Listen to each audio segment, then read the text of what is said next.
You're going to be safe, little guy. Can you actually say you're going to be safe, little guy, while I'm in your embrace? Ready? Pull me in. Yeah. You're going to be safe, little guy. You're going to be safe, little guy. Yeah. Now let's do it again. Now just tell me I'm going to be safe. Tell me I'm going to be safe. Go ahead, put a triangle on me and pull me right in there. Yep. Now, you're going to be safe, little guy. That's right. Go ahead. You're going to be safe, little guy. I love that. Thank you. I feel so safe in your arms. I really love our relationship. So, this is kind of where you got to start thinking, like, what was really going on? Did he not feel like he was an ex-girlfriend a little bit? Diego broke off the relationship. The next day he's airing all his dirty laundry. I think we know why. It's because he just wanted Diego to hold him and say, you're safe, little guy. All right, Jesse on Fire, welcome back to the channel. Now, I have something excellent for you guys today. Now, I imagine there's some people who are going to be like, dude, you've done the Josh Fabia thing. I know. But we got a little serious in the last video. So we're going to scale it back from serious, and we're going to go back to just making fun of this guy, because Dr. Bo Hightower, if you guys are unclear on who that is, the most famous MMA chiropractor in the game, son, he sent me this video. He was like, dude, you have to do a video on this. Like, you have to do a reaction video. And it's Joshua Fabia's training footage. Okay. It's the techniques that Joshua Fabia was training his guys to do. I don't even know how I can even say out loud he was training people to do this stuff, because none of it will work in a million years in a fight. I also realized that this was a perfect moment for me to further establish what kind of channel this is, okay? So, as an example, when I first got this footage, my initial reaction was, I was like, I've done Josh a lot. I should do something with this. What would be awesome is if I leverage my new really good friend, Steve Hargett, who is a world champion in jiu-jitsu, like a legit 100%, like absolute top of the food chain in jiu-jitsu world champion. He just won Pans. He's a star. He's a jiu-jitsu star. As credible as anyone could possibly be in jiu-jitsu. And I was like, dude, I'll bring him on. I'll get him to come and critique the grappling. And I sent it to him. I was like, dude, check this out. We can do it like this. I still think he's literally just looking at me. He's like, I have no idea why anyone would watch a channel that you are making about fighting. Because to him, he's like, to him, I'm a fucking peasant, Like I'm legit, like, he's a world champion. So to him, he looks at me, he's like, I don't understand. I'm like, see, that's why I need to establish what kind of channel this is with this video, right? So he looked at the video. He's like, I don't understand. How could anyone think this is legit? I'm like, well, no one really does. The whole point is how absurd it is. And then I realized, I was like, you know what? I'm going to just do this video on my own, and I'm going to take this another direction, okay? I'm going to take this another direction completely, right?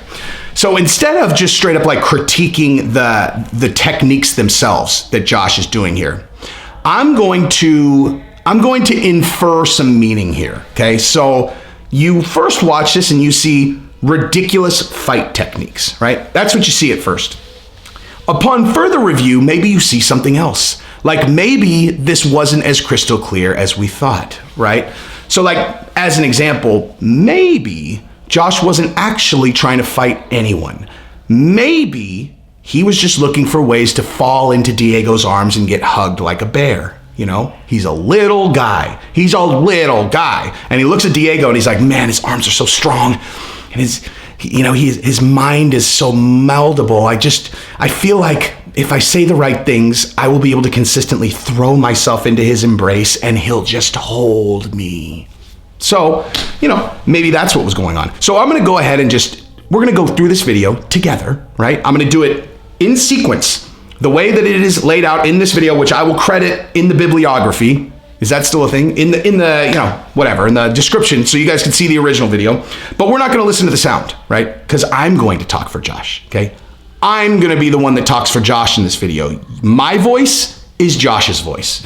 So that's what we're doing, okay? I think you guys are going to enjoy this. Ready? So let's get started. So Diego, what I need you to do here is I need you to go ahead and put your face in the towel. And I need you to go ahead and arch your back. Okay, I want you to see how much you can lift your hips in the air while having your face in the pillow towel. Okay, now don't worry about where I'm going to be. You focus on you. So face in the pillow towel, face in the towel. Go ahead and arch your back and then lift those hips as high as you can. Okay, is that a camera back there? It's not a camera. Of course, it's not a camera. What would I do with a thing like that? What on earth would I do with a camera from behind you while you have your back arched and your hips in the air and you're facing a pillow towel. I mean, a camera, ridiculous. Hop 2, we got to strengthen that core for your next fight. All right, so in this one, we've got him running around on what appears to be like balls, but upon further review, it's not balls, they're ball gags. Look at that, they're ball gags, okay? So in this one, you know, Josh was like, listen to me. All right, Diego, so here's what we're gonna be doing, all right? So later, okay, we're gonna be doing a really special training later. And I want it to be as ruthless as it can be. We're gonna get you ready. We're gonna get you to a place where it would be impossible for you to lose. A place where you're so mentally tough that no matter what kind of problems you see in the octagon, you're gonna be able to fight through them. What I'm gonna need from you to make that happen is we need to get these ball gags dirty, because those ball gags are going down your throat later, okay? Straight up, they're going down your throat. And I need you to get prepared for that. So go ahead and put them on your feet. Go ahead and put them on your feet. This is gonna be good for your balance too. But ultimately what we're using this for is we're gonna put that ball gag down your throat later. And we're gonna do some, you know, we're gonna do some blind touching drills, you know. Ball gag in the mouth, blindfold on, and you try not to react no matter what you hear or feel, okay? So let's go ahead, get on the asphalt, make them dirty. Get these ball gags nice and dirty because they're going in your mouth later. Now in this one, it looks like he's putting a man on his back and lifting him like a backpack. So, not really sure what that was about. I think that was more of like a show of strength. He's like, hey Diego, I want to show you something. If I can wear this big bear like a backpack, what do you think you could do if you were wearing me as a backpack? Have you ever thought about that?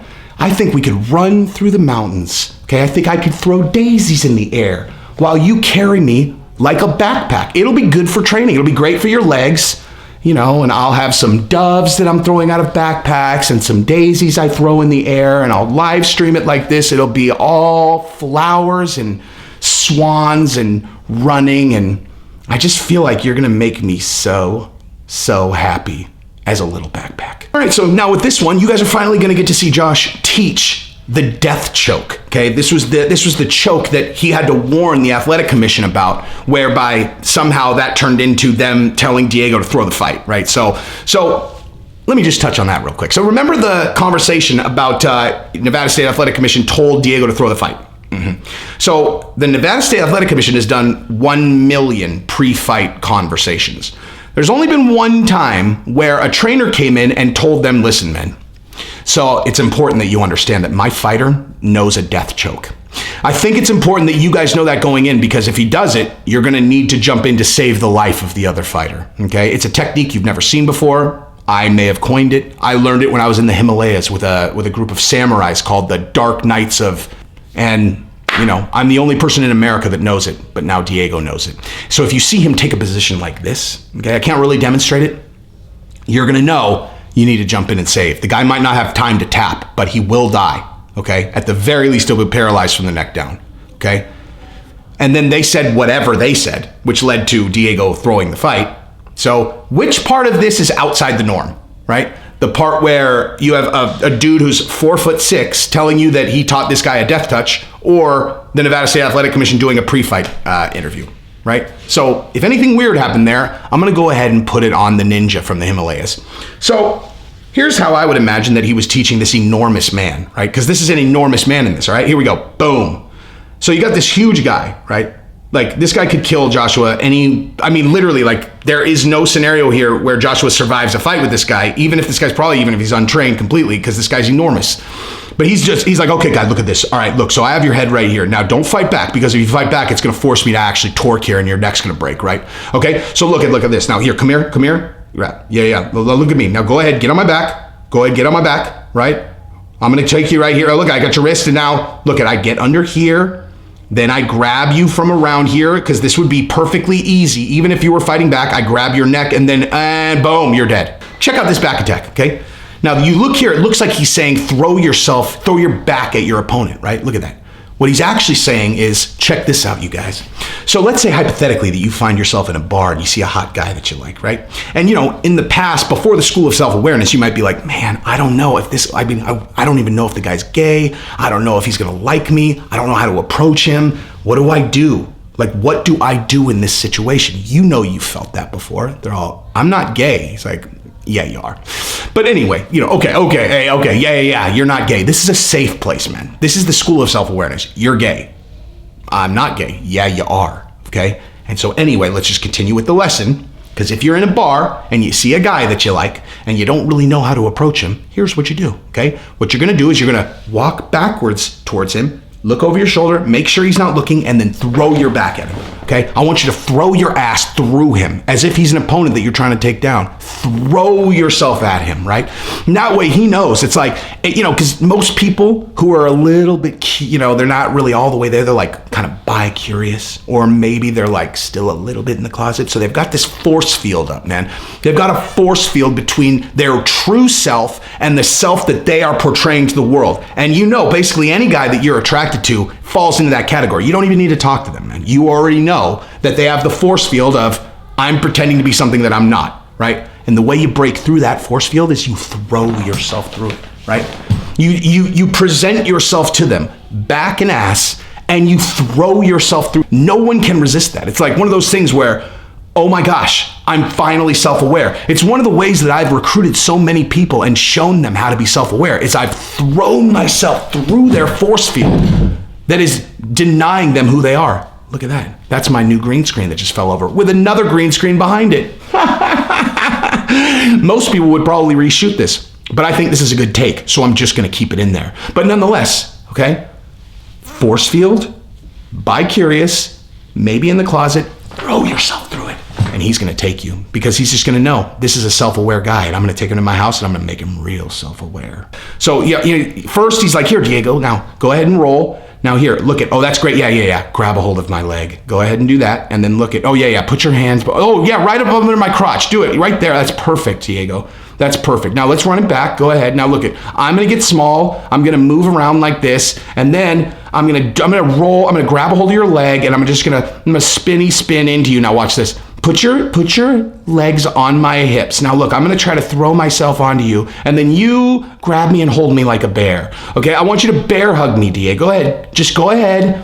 Now let it go, because I'm going to fall into your embrace. Okay, I'm going to fall into your embrace, and I want you to hold me like I'm your little brother that's 15 years younger, and you're consoling me after I lost a fight at school. And you're like, you're going to be safe, little guy.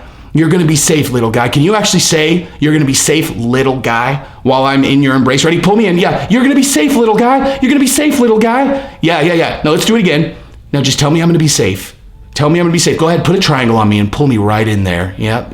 Now, you're going to be safe, little guy. That's right. Go ahead. You're going to be safe, little guy.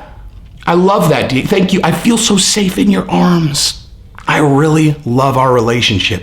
So, this is kind of where you got to start thinking, like, what was really going on? Did he not feel like he was an ex-girlfriend a little bit? Diego broke off the relationship. The next day he's airing all his dirty laundry. I think we know why. It's because he just wanted Diego to hold him and say, you're safe, little guy. You are safe, little guy. Now, I don't really know what they're doing. This is just more like, this is more you're safe, little guy. You're safe, little guy. Pull me in. Yeah, you're safe, little guy. All right. Oh, even more. You're safe, little guy. Okay, yeah, that's right. Yeah, sweep me. Put your legs on my hips and sweep me, and then yell, "You're safe, little guy." That's what I'm looking. You're safe, little guy. Thank you, Diego. I feel safe. All right, man. So look at. This is called risk control. It's amazing. You are so much bigger.